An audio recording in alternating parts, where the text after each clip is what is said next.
Bismillahirrahmanirrahim. Assalamualaikum warahmatullahi wabarakatuh. Apa kabar teman-teman semuanya? Alhamdulillah pada kesempatan pagi ini kami dari kelompok 6 yang beranggotakan Aslan Handisa Nasution, Honsa Nafiah, lalu saya sendiri Lutfia Rifkoh, kemudian yang Nita Suciati, dan yang terakhir Ratu Rahmawati Dewi, yang insya Allah akan mencoba mempresentasikan materi melalui video ini mengenai Abdurrahman bin Auf, profil pebisnis yang dermawan dalam mata kuliah Etika Bisnis Syariah. Kemudian untuk subtema yang kami siapkan untuk kami bahas yaitu yang pertama, biografi dari Abdurrahman bin Auf, yang kedua perjalanan dagang, menceritakan sedikit awal mulainya aktivitas dagang Abdurrahman bin Auf, lalu yang ketiga yaitu metode bisnis yang digunakan Abdurrahman bin Auf, dan yang terakhir adalah dakwah entrepreneur, menjelaskan relevansi dakwah entrepreneur Abdurrahman bin Auf dalam konteks kekinian. Baik, untuk subtema yang pertama yaitu biografi akan disampaikan oleh saudari Nita Suciati. Kepadanya kami persilahkan. Bismillahirrahmanirrahim. Di sini saya akan menjelaskan tentang biografi Abdurrahman bin Auf. Abdurrahman bin Auf ini adalah salah satu sahabat Nabi yang kaya raya dan dermawan. Selain itu, beliau juga seorang dari 8 orang pertama as-sabiqunal awwalun yang menerima akidah Islam, yaitu 2 hari setelah Abu Bakar. Abdurrahman bin Auf berasal dari Jurai, yaitu keturunan Bani Zuhroh, dan dilahirkan pada tahun 580 Masehi, 10 tahun setelah kelahiran Nabi Muhammad SAW. Ayah Abdurrahman bin Auf bernama Auf bin Abdul Auf Al-Harith, sedangkan ibunya bernama Siti Asy-Syifa. Abdurrahman bin Auf memeluk agama Islam pada tahun 614 Masehi melalui Abu Bakar As-Siddiq di rumah Arqam bin Abi Arqam. Beliau meninggal dunia pada zaman pemerintahan Utsman bin Affan pada tahun 32 Hijriah dalam usia 74 tahun. Beliau disolatkan oleh saingannya sendiri dalam berinfak di jalan Allah, yaitu Utsman. Beliau diusung oleh Sa'ad bin Abi Waqqas ke pemakaman Al-Baqi. Baik, terima kasih kepada saudari Nita atas presentasinya. Untuk selanjutnya yaitu perjalanan dagang akan disampaikan oleh saudari Ratu Rahmawati Dewi. Kepadanya dipersilahkan. Selanjutnya yaitu perjalanan dagang Abdurrahman bin Auf. Abdurrahman bin Auf hijrah ke Habasyah untuk menyelamatkan diri dari tekanan kaum Quraisy yang tiada henti-hentinya meneror mereka. Tatkala Rasulullah dan para sahabat hendak melakukan hijrah ke Madinah, Abdurrahman termasuk orang yang menjadi pelopor kaum muslimin untuk mengikuti ajakan Nabi. Di kota Madinah, Rasulullah banyak mempersaudarakan kaum Muhajirin dan kaum Ansor. Di antaranya Abdurrahman bin Auf yang dipersaudarakan dengan Sa'ad bin Robi al-Ansori. Seperti layaknya para muhajirin lainnya yang meninggalkan kota Mekah, Abdurrahman bin Auf di samping meninggalkan kota kelahirannya, juga meninggalkan seluruh harta yang dimilikinya, sehingga setiba di Madinah beliau tidak memiliki harta apapun. Ketika dipersaudarakan oleh Sa'ad, ia ditawari hartanya, akan tetapi menolaknya dan memintanya untuk menunjukkan lokasi pasar. Selama di Madinah, Abdurrahman merintis usahanya dari nol. Ia terkenal dengan usaha keju dan minyak samin. Tidak membutuhkan waktu lama, laba perdagangan kian meningkat. Abdurrahman bin Auf adalah pedagang yang jenius sekaligus cerdik. Ketika pergi ke pasar, ia tak hanya berdagang, namun ia juga mengamati secara cermat. Dari pengamatannya, ia tahu lapak-lapak yang ditempati pedagang itu ternyata milik saudagar Yahudi. Para pedagang berjualan di sana menyewa tanah tersebut, tak jauh berbeda dengan pedagang sekarang yang menyewa kios di mall. Abdurrahman memiliki ide kreatif sekaligus upaya memutus hegemoni saudagar Yahudi. Ia meminta tolong saudara barunya untuk membeli tanah yang kurang berharga yang terletak di samping pasar. Tanah tersebut lalu dipetak-petakan. Ada fasilitas sumur. Siapapun boleh mengambil air dan berjualan di tanah itu tanpa membayar sewa. Bila mereka mendapat keuntungan dari berdagang di sana, ia menghimbau mereka untuk bagi hasil seikhlasnya. Tentu saja para pedagang gembira karena biaya operasional yang biasa dikeluarkan berkurang banyak. Dan pada akhirnya para pedagang itu pun berbondong-bondong pindah ke pasar yang dikembangkan oleh Abdurrahman bin Auf. Baik, terima kasih Saudari Ratu atas presentasinya. Kemudian yang selanjutnya yaitu metode bisnis Abdurrahman bin Auf akan dipresentasikan oleh Saudari Nengmita. Kepadanya dipersilakan. Kemudian selanjutnya di sini ada metode bisnis yang dilakukan oleh Abdurrahman bin Auf. Ada 2 poin. Yang pertama, menjadi pengusaha yang dermawan, dan yang kedua, sahabat bertangan emas. Di poin yang pertama yaitu pengusaha yang dermawan, di sana terdapat 4 poin, yaitu yang pertama, mempunyai kepercayaan diri dan mandiri. Kedua, berbisnis yang halal. Yang ketiga, kerja tim yang bagus. Yang keempat, sistem keyakinan. Kemudian yang kedua, sahabat yang bertangan emas. Melakukan ekspor dan impor. Kemudian menjaga kepercayaan relasi, rajin bersedekah, hidup sederhana, dan yang terakhir adalah menjaga kualitas dagangan. Di yang pertama yaitu percaya diri dan mandiri. Di sini dijelaskan untuk memulai bisnis kita harus mempunyai kepercayaan diri, karena tanpa rasa percaya diri tersebut kita akan sulit untuk memulai usaha meskipun sudah memiliki modal usaha yang cukup. Kemudian yang kedua, berbisnis dengan hal yang halal.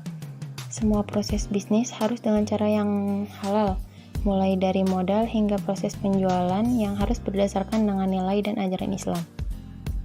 Kemudian yang ketiga, kerja tim. Karena dengan kerja tim tersebut, bisnis kita akan semakin bertumbuh dan berkembang.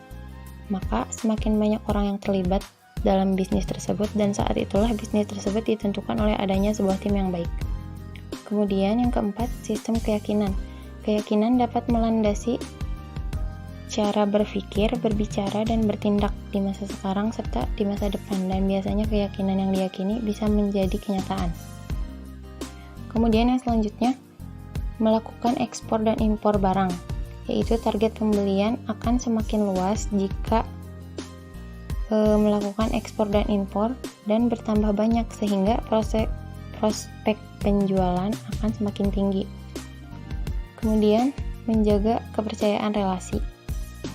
Tentu saja dalam berbisnis, kepercayaan merupakan hal yang sangat penting dan sangat diprioritaskan. Tidak ada bisnis yang berjalan mulus tanpa disertai dengan kepercayaan. Lalu rajin-rajinlah bersedekah, karena dengan bersedekah tersebut kita selain mendapatkan pahala juga akan melipat gandakan rezeki. Hiduplah dengan sederhana, karena akan banyak pendapatan yang bisa ditabung untuk modal dan mengembangkan usaha. Kemudian yang terakhir, menjaga kualitas. Selalu menjaga kualitas barang dan pelayanan yang sangat penting dalam bidang usaha agar pelanggan percaya terhadap produk maupun jasa yang ditawarkan. Baik, terima kasih Saudari Nengmita atas presentasinya. Kemudian yang terakhir yaitu dakwah entrepreneur Abdurrahman bin Auf yang akan dipresentasikan oleh saya. Relevansi dakwah entrepreneur Abdurrahman bin Auf pada konteks kekinian. Relevansi entrepreneur Abdurrahman bin Auf dapat digambarkan secara sederhana. Dari sudut pandang ekonomi, ajaran dan keteladanan Islam yang ditinggalkan oleh Abdurrahman bin Auf semakin terasa urgensi dan relevansinya hingga terwujudnya masyarakat yang adil dalam berwirausaha. Contoh yang diterapkan oleh Abdurrahman bin Auf dalam menjalankan perdagangannya tentunya juga agar masyarakat sekarang ini memahami akan konsep entrepreneur dan perdagangan yang diterapkannya. Di antara relevansi dakwah entrepreneur Abdurrahman bin Auf dalam berdagang adalah ia tidak pernah meninggalkan nilai-nilai kejujuran, keadilan, kemandirian, sedekah, dan amanah. Yang pertama yaitu nilai kejujuran. Abdurrahman bin Auf adalah seorang saudagar yang jujur dan profesional. Ia senantiasa menghindari hal-hal yang haram, bahkan yang syubhat sekalipun.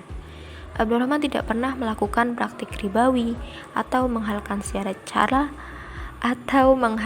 segala cara untuk meraih kekayaan, sehingga keseluruhan hartanya adalah harta yang halal. Di dalam menjalankan bisnis perdagangannya, Abdurrahman selalu jujur dalam menjelaskan keunggulan dan kelemahan produk yang dijualnya. Ternyata, nilai kebaikan dari kejujurannya itu menjadi metode pemasaran yang efektif untuk menarik para pelanggan. Ia juga mencintai para pelanggannya seperti mencintai dirinya sehingga selalu melayani mereka dengan sepenuh hatinya.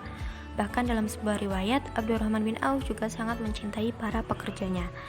Antara beliau dan para pekerjanya tidak dapat dibedakan karena beliau selalu berkumpul dan turun langsung mengurus perdagangannya. Dari nilai kejujuran dan kedermawanan Abdurrahman bin Auf, Rasulullah SAW mendoakan agar dagangannya selalu mendapat peruntungan dalam perniagaannya. Dan ini dapat menjadi contoh bagi entrepreneur masa sekarang untuk berwirausaha dengan jujur agar pembeli dan masyarakat dapat mendoakan hal baik dan keuntungan bagi penjualnya. Kemudian yang kedua yaitu nilai kemandirian. Hikmah terbesar yang dapat diambil dari kisah Abdurrahman bin Auf adalah tentang kemandiriannya. Beliau tidak bertopang dan menggantungkan diri dari orang lain. Kisah hijrahnya ke Madinah telah menjadi pelajaran tersendiri bagi orang yang ingin mandiri.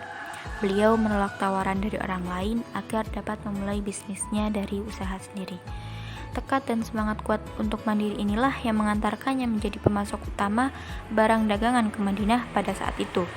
Oleh karena itu, nilai kemandirian ini dapat memberi petunjuk bagi entrepreneur zaman sekarang untuk memulai usahanya dari nol, bukan dari bantuan orang lain. Percaya diri bahwa sukses bisnisnya akan berkembang sesuai yang direncanakan. Abdurrahman memiliki mental wirausaha dan kemandirian yang tinggi untuk memulai usaha dengan tangannya sendiri. Abdurrahman bahkan berani memulai usahanya tanpa mengharapkan bantuan orang lain. Lalu yang ketiga adalah nilai keadilan. Abdurrahman bin Auf di dalam berbisnis tidak hanya mengejar keuntungan semata, tetapi kemitraan. Beliau selalu membantu orang lain di dalam bisnisnya. Beliau selalu berlaku adil dalam perniagaannya, tidak pernah mengurangi timbangan, sehingga rekan bisnisnya percaya dengan perniagaannya. Abdurrahman bahkan adil dalam mengurus hartanya. Sebagian besar hartanya beliau sumbangkan untuk kepentingan di jalan Allah. Beliau tidak pernah sungkan dalam membantu orang melalui hartanya dan berperilaku adil terhadap sesama. Lalu yang keempat yaitu nilai kepercayaan. Kesuksesan yang diraih Abdurrahman bin Auf dalam bidang entrepreneur tidak terlepas dari kedisiplinan yang beliau terapkan untuk menjaga kepercayaan. Tidak hanya rekanan bisnisnya dan para pelanggannya, bahkan Rasulullah sendiri pun memujinya sebagai orang yang dapat dipercaya oleh siapapun. Nilai kepercayaan itu menjadikan Abdurrahman bin Auf meraih keberhasilan yang gemilang dalam urusan perdagangan. Menjaga kepercayaan ini juga dapat memberikan contoh dan motivasi untuk wirausahawan agar menjaga bisnisnya dengan nilai kepercayaan, baik terhadap pelanggan dan relasinya. Dan yang terakhir adalah nilai sedekah. Sedekah telah menyuburkan harta Abdurrahman bin Auf. Laba dari perniagaannya yang semakin meningkat dari hari ke hari tidaklah menjadikannya seorang yang pelit dan kikir serta jauh dari jalan Allah. Seorang Abdurrahman tidak segan-segan untuk menyumbangkan hartanya di jalan Allah. Kemurahan hatinya untuk menyumbangkan hartanya di jalan Allah tidak hanya berhenti dengan menyumbangkan setengah dari hartanya. Bahkan dalam kesempatan lainnya disebutkan bahwa beliau menyumbangkan keseluruhan hartanya. Jadi, beliau tidak hanya berjalan di dalam bisnis keduniaan, akan tetapi berjalan dan berinvestasi pada bisnis akhirat. Demikian presentasi dari kami. Mohon maaf apabila ada kesalahan. Wassalamualaikum warahmatullahi wabarakatuh.